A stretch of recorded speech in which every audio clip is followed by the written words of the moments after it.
Lyca productions Subaskaran வழங்கும் அனுபமா பரமேஸ்வரன் நடிப்பில் lockdown December 5 முதல் உலகமெங்கும். ரெட் நியூஸ் நேயர்களுக்கு வணக்கம். என்னடா உடனே வந்து கேமராக்கு முன்னாடி உட்காந்துட்டீங்கன்ற கேள்வி எல்லாருக்குமே வரும். இன்னைக்கு எதை பத்தி பேச போறோம்னா, அதாவது செங்கோட்டையன், இபிஎஸ், விஜய், ஸ்டாலின், உதயநிதி ஸ்டாலின், திருமாவளவன், சீமான் அப்படின்னு அரசியல் களம் ரொம்ப சூடு பிடிச்சு ஏதோ ஒரு வேகத்தை நோக்கி ஓடிக்கிட்டு இருக்க பட்சத்துல இதெல்லாம் நடக்குமா, என்னங்க இப்படியும் கூட நடக்குமான்ற இடத்துக்கு தான் வந்து நிக்கிறோம். ஆக்சுவலா வந்து கோபிச்செட்டிப்பாளையம்னு சொன்னதுமே கடந்த வாரங்கள் நடந்த விஷயங்கள் எல்லாரோட மனசுலையும் ஞாபகம் வரும், வந்துதான் ஆகணும். ஏன்னா அரசியல் களத்தை புரட்டி போடுச்சுன்னே சொல்லலாம். கிட்டத்தட்ட ஒரு 53 வருடங்கள் 60 வருடங்கள் அனுபவம் உள்ள செங்கோட்டையன் அவர்கள் அதிமுகவுல இருந்து தென் தாவேக்கால போய் இணைஞ்சது பெரிய பேசு பொருளாகவும் மாறுச்சு. இந்த பேசு பொருளுக்கெல்லாம் காரணம் என்னன்னா, விஜயனுடைய கட்சி பலம் வாய்ந்த கட்சியா மாறிடுச்சுன்ற பேசு பொருள் மட்டும்தான். இதற்கு பலரும் விமர்சனமும் தெரிவிச்சாங்க, பலரும் ஆதரவும் தெரிவிச்சாங்க. இங்க யாரு வெற்றி பெறுவா அப்படின்றத தாண்டி யாரெல்லாம் இங்க களத்துல போய் செயல்படுறாங்க அப்படின்றதா தமிழக அரசியலை பொறுத்த வரைக்கும் முதல் பாயிண்ட்ஸா இங்க பாக்குறாங்க. அப்படிப்பட்ட யாரெல்லாம் இந்த களத்துக்கு போய் மக்கள் கூட மக்களுக்கான கவலைகளை மக்களுக்கான பிரச்சனைகளை கேட்கிறாங்களோ அவங்க எல்லாமே இங்க நாயகனா கொண்டாடப்படுறாங்க. அந்த நாயகன்ல இன்றைக்கும் எடப்பாடி பழனிசாமி அவர்கள் மக்களுக்கான தலைவரா இருக்காரு அப்படின்னு பலருடைய கருத்துக்களையும் இங்க பார்க்க முடியுது. திராவிட முன்னேற்ற கழகம் 2021 சட்டமன்ற பொதுத் தேர்தலும் போது நிறைய அறிவிப்புகளை கொடுத்தாங்க. சுமார் 525 அறிவிப்புகள் கொடுத்தாங்க. அதெல்லாம் நிறைவேற்றிட்டாங்களா? பொய்யான அறிவிப்பு தானே. அங்க 525 அறிவிப்புகளை ஒரு 10% அறிவிப்பு தான் இது வரைக்கும் நிறைவேற்றிருக்கிறார். அந்த 10% அறிவிப்பு கூட முழுமையா மக்களுக்கு நன்மை கிடைக்கல. எடப்பாடி பழனிசாமி அவர்கள் மக்களை காப்போம் தமிழகத்தை மீட்போம் அப்படின்னு சொல்லி சுற்றுப்பயணங்களும் மேற்கொண்டு வராரு. இது கிட்டத்தட்ட 200 தொகுதிகளையும் தாண்டிட்டாரு. ஒவ்வொரு தொகுதியிலும் மக்களை சந்திக்கிறது, மக்களுடைய பிரச்சனைகளுக்கு என்ன தீர்வு அப்படின்ற அடுத்த கட்ட அரசியலையும் நோக்கி பயணிச்சுக்கிட்டு இருக்காரு. அந்த வகையில நவம்பர் 30ஆம் தேதி கோபிச்செட்டிப்பாளையத்திற்கு வரப்போறன்ற தகவல் கடந்த நவம்பர் மாதமே வந்து வெளியாகிடுச்சு. வெளியானதுமே இதுக்கப்புறம் இந்த தகவல் வந்ததுக்கு அப்புறம் தன்னுடைய பலம் என்ன அப்படின்னு காமிக்கணும் அப்படின்றதுக்காக தான் போய் செங்கோட்டையன் அவர்கள் தாவேக்காவுல இணைஞ்சார்ன்ற செய்தியும் இங்க பரவிக்கிட்டே தான் இருந்துச்சு.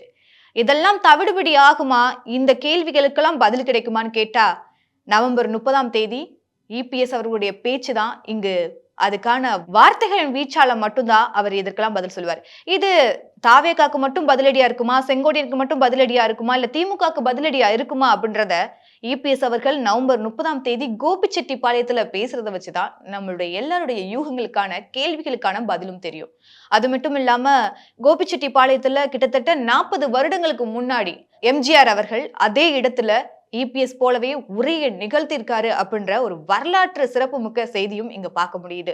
இபிஎஸ் அவர்களுடைய பேச்சு என்னவா இருக்கும் அப்படின்னு அரசியல் வட்டாரங்கள் பேசுற பட்சத்துல இபிஎஸ் அவர்கள் செங்கோட்டையனுடைய தொகுதியில, அதாவது அதிமுகல செங்கோட்டையன் அவர்கள் முன்னிலை நிறுத்தப்பட்ட தொகுதியான கோபிச்செட்டிப்பாளையத்துல இன்றைக்கு நவம்பர் 30ஆம் தேதி இபிஎஸ் அவர்களை முன்னிலைப்படுத்தி அதிமுகவை முன்னிலைப்படுத்தி இது யாருடைய கோட்டை என்பது நிரூபிப்பதற்கான காலமா கூட இருக்கலாம். பொறுத்திருந்து தான் பார்க்கணும், இங்கு அதிமுகவின் கோட்டையா மாறுமா கோபிச்செட்டிப்பாளையம் அப்படின்றதையும். பருவமழை பெய்ஞ்சிட்டு இருக்குது. இந்த நேரத்துல தான் டெல்டா மாவட்டத்தில இருந்து அனைத்து மாவட்டங்களிலுமே இன்றைக்கு நடவு செய்வாங்க. நெற்பயிர் நடவு செய்கின்ற காலகட்டம். இதுல விவசாயிகள்லாம் அங்க தொடக்க வேளாண் கூட்டுறவுல போய் பயிர்க்கடன் பெறுவாங்க. அதுக்கு ஒரு தந்திரமா திமுக அரசாங்கம் எடுத்து சிவில் ஸ்கோர் அதுல வந்து நிறைய டாக்குமெண்ட் வாங்கணும், நிறைய பேங்க்ல போய் கிளியரன்ஸ் வாங்கி வந்து கொடுத்தாதான் லோன் கொடுப்பேன் ஒரு தவறான செய்தியை வெளியிட்டு விவசாயிகளை அலக்களித்தாங்க. நான் வந்து டெல்டா மாவட்டத்துக்கு போனேன். எல்லா மாவட்டத்திலும் இதை எல்லா விவசாயிகளும் விவசாய பிரதிகளும் சொன்னாங்க. அதை வைத்து பாரத பிரதமர் ஒரு கடிதம் கொடுத்தேன்.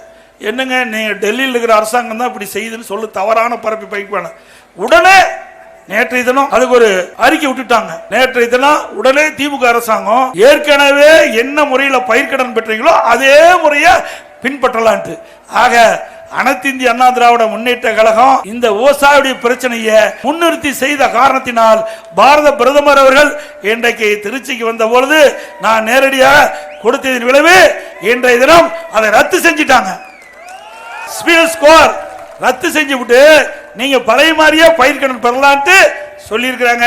ஆக விவசாயிகளை வஞ்சிக்கிற அரசு தொடர வேண்டுமா?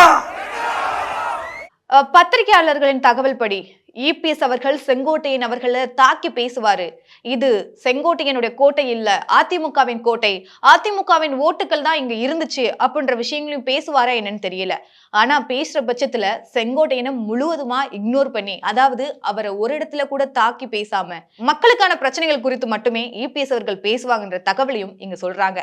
ஆனா எதிர்க்கட்சியிலிருந்து பார்க்கும்போது அரசியல் களம் ரொம்ப பக்கத்துல இருக்கு. கிட்டத்தட்ட 4 மாதம் 5 மாதம் இனி கூட்டணிகளும் அறிவிப்புகள் வெளியாகிடும். திராவிட முன்னேற்ற கழக தலைவர் எண்ணிக்கொண்டிருக்கின்றார். கூட்டணி பலம் அதுல வெற்றி பெற்றலான்னு ஒருபோது நடக்காது. திரு ஸ்டாலின் அவர்களே, அம்பா சமுத்திரம் நிகழ்ச்சியை நேரலையில பார்த்துக்கிட்டு இருப்பீங்க. எப்படி மக்கள் ஆரவாரம், மக்கள் முகத்திலே இருக்கின்ற எழுச்சி, இதுவே எங்களுடைய ஆட்சிக்கு அத்தாட்சி. திராவிட முன்னேற்ற கழகம் கனவு கண்டு கொண்டிருக்கின்றார் திராவிட முன்னேற்ற கழக தலைவர். இன்றைக்கு திராவிட முன்னேற்ற கழகம் ஆட்சிக்கு வந்து 50 மாத காலம் ஆகிறது. இந்த 50 மாத காலத்தில் தமிழ்நாட்டு மக்களுக்கு எந்த ஒரு பெரிய திட்டத்தையும் இதுவரை கொண்டு வந்தது கிடையாது. ஆக எல்லாமே ஒரு பேரை வைப்பாங்க, ஒரு ஷோ காட்டுவாங்க, அதோட முடிஞ்சு போச்சு. அதுதான் ஸ்டாலின் மாடல் அரசாங்கம்.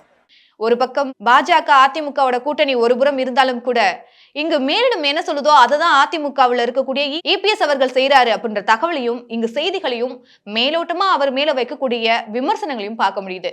ஆனா கோபிச்செட்டிப்பாளையத்துல நவம்பர் 30ஆம் தேதி இபிஎஸ் என்ன பேசுவார்? திமுகவை மட்டுமே தாக்கி பேசி திமுக கிட்ட இருந்து தன்னுடைய வாக்குகளை பிரிக்கும் முயற்சியை மட்டும் எடுப்பாரா? இல்ல தாவேகாவுல தன்னுடைய கோபிச்செட்டிப்பாளையத்துல இருக்கக்கூடிய ஓட்டுகள் எல்லாமே, அதாவது கொங்கு பெல்ட்ல இருக்கக்கூடிய ஓட்ஸ் எல்லாமே வந்து தாவேகாக்கு போயிருச்சே அப்படின்ற விஷயங்களை பிரிச்சு பேசுவாரா? இங்கு சமூகம் சார்ந்த ஓட்டுகள் யாருக்கானதா இருக்கும் அப்படின்றதையும் பேசுவாரா? இதுக்கெல்லாம் பொறுத்திருந்தா பார்க்கணும். ஒருவேளை நவம்பர் 30ஆம் தேதி இபிஎஸ் அவர்கள் ஆக்ரோஷமான பேச்சுக்களை கொடுக்கிற பட்சத்துல அதற்கப்புறம் அப்படியே மீண்டும் தலைகீழாக மாறி இபிஎஸ் மீது அடுத்தடுத்த விமர்சனங்களையும் பார்க்க முடியும். அது என்ன மாதிரி விமர்சனம் இருக்கும்னா, தன்னுடைய கட்சியிலிருந்து போன ஒரு நபரை பத்தி இவர் குறை சொல்றாரு. தன்னுடைய கொள்கை பிடிப்பு இல்லாம, அதாவது ஒரு கட்சியிலிருந்து ஒரு நபர் போயிட்டாங்கன்னா அவங்கள பத்தி பேசுறதுக்கான எந்த தகுதியுமே இருக்காது இல்லையா? இப்போ அந்த கம்பெனில ஒரு எம்ப்ளாயி ஒரு கம்பெனில ஒர்க் பண்றாங்கன்னா, நம்ம கிட்ட ஒர்க் பண்ற வரைக்கும் தான் அந்த எம்ப்ளாயி அந்த கம்பெனியோட எம்ப்ளாயா இருப்பாரு. ஆனா அந்த எம்ப்ளாயி வேற ஒரு கம்பெனிக்கு போயிட்டாருன்னா அவர் என்ன பண்றாரு, எங்க இருக்காரு, எப்படி இருக்காரு அப்படின்றத இந்த கம்பெனி வந்து கேட்டுக்காது இல்லையா? தெரிஞ்சுக்கவும் விரும்ப மாட்டாங்க. இந்த மாதிரி ஒரு முதிர்ச்சியான அரசியலை இபிஎஸ் அவர்கள் எடுப்பாரா? பொறுத்திருந்து தான் பார்க்கணும். லைகா புரொடக்ஷன்ஸ் சுபாஸ்கரன் வழங்கும் அனுபாமா பரமேஸ்வரன் நடிப்பில் லாக்டவுன் டிசம்பர் 5 முதல் உலகமெங்கும்.